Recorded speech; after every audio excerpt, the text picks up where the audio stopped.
Well, good morning, good morning, good morning.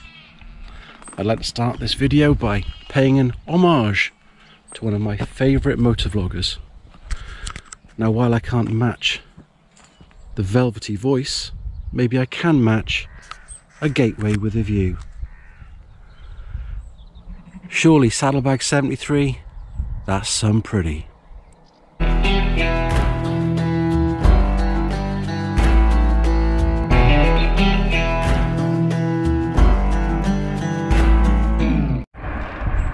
Now the weather is glorious, it's the beginning of May, and I'm going out on my bike to the best destination ever. An unplanned one that I don't know yet.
It's always cool to stop in new places for a quick break and a cup of tea.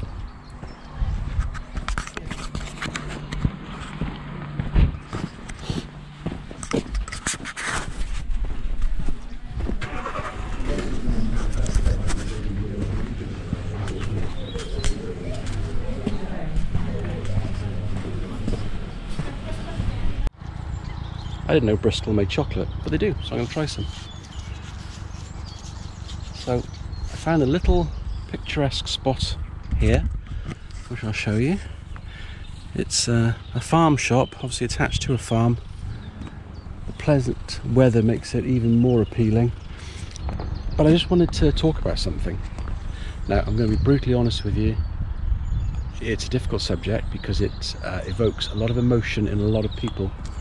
And what I want to make absolutely clear right now is, although I'm very open to comments and conversations within my channel, if anything starts to come back as aggressive or negative towards other subscribers and other commenters, I will remove them. Alright, so please bear with me on that one. Now, last week, looking through my Twitter feed, I saw a post come up from a gentleman called Eddie. I'll put him up on the screen here, and it was about a shooting in Knoxville, Tennessee, between two rival bike gangs. The other bike gangs' names don't really matter, but I believe it's something like, I think it was the Pagans and the Outlaws, something along those lines, I don't know. But the fact of the matter is, this was over territory, and reading through the comments below it, you then realise that, you know, people that support this guy in Knoxville, who I have actually communicated with and had a conversation with on Twitter to ask him whether it's okay to mention him in the video, and he was fine with it. But you read the comments below of all the people that he knows, talks to, comments regularly with, that have taken their decision now to basically arm themselves so that when the inevitable retaliation happens, they can, you know, provide some sort of security. And I can't get it in my head a situation like that. I am not knocking American gun laws in any way, shape or form. It's part of your constitution, I get that, and it's part of your lifestyle. Whoa, that is a big ass insect. It's part of your lifestyle in certain states. I know there are some states where you can't carry a gun outside. I know there are some states where you can open carry a gun or a pistol. Did you know that in 2020, which was the last time they released and compiled all the data, more Americans died from firearm-related incidents in 1 month than died from terrorism and armed conflict around the world in the whole year? Now granted, the majority of those incidents were self-inflicted firearms incidents,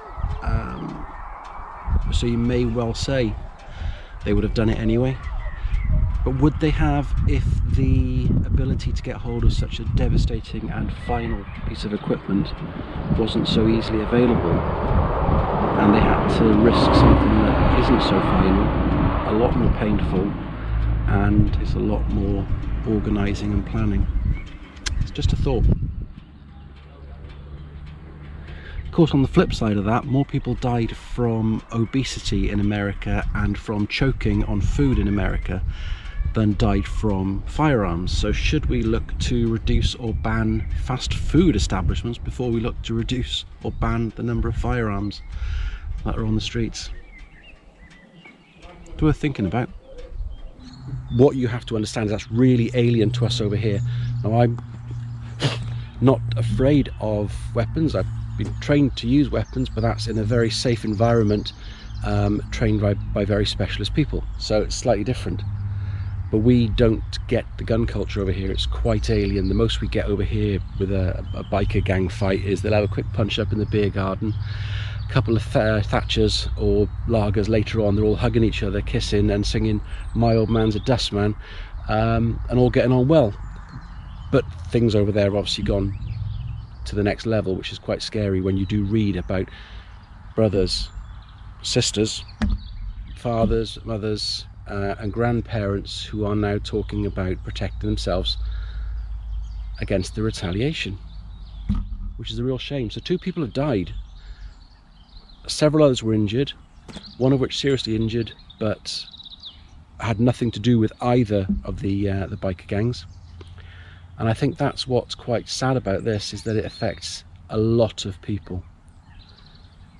And I think sometimes we get caught up in what we feel we should behave like as a motorcyclist or as a biker, and not think about maybe the best way to behave. We join a motorcycle club. I was at a bike festival a couple of weeks back where there were many motorcycle clubs, all wearing their own cuts, their own patches, no trouble. They're all motorcyclists. They all want the same thing: the freedom, the ability to go out on the open road and enjoy it either alone or with your friends. But I think it's easy to forget that when you get caught up in the brotherhood of whatever cut or patch or gang you're a part of. So that's all I wanted to say. Totally different style of video, but I mean, what a location.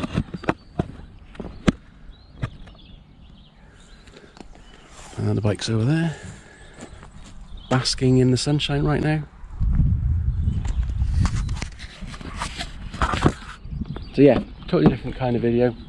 My apologies if it's come across a bit negative, but I'm trying to put a spin on something that what's happened is completely unacceptable and pathetic.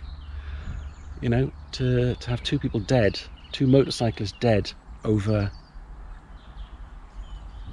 whose land it is or whose region it is or whose territory it is. It's just really, really sad. The trouble is we don't think about consequences sometimes before we do our actions. Same with riding a motorbike. Sometimes you go into a corner and you don't think about the consequences of what could be the other side of that corner until unfortunately you're on it, and sometimes that causes many situations that we can't come out of. I'm going to leave you there. Stay safe, be sensible, and while I truck into this Bristol chocolate, I'll catch you on the flip side.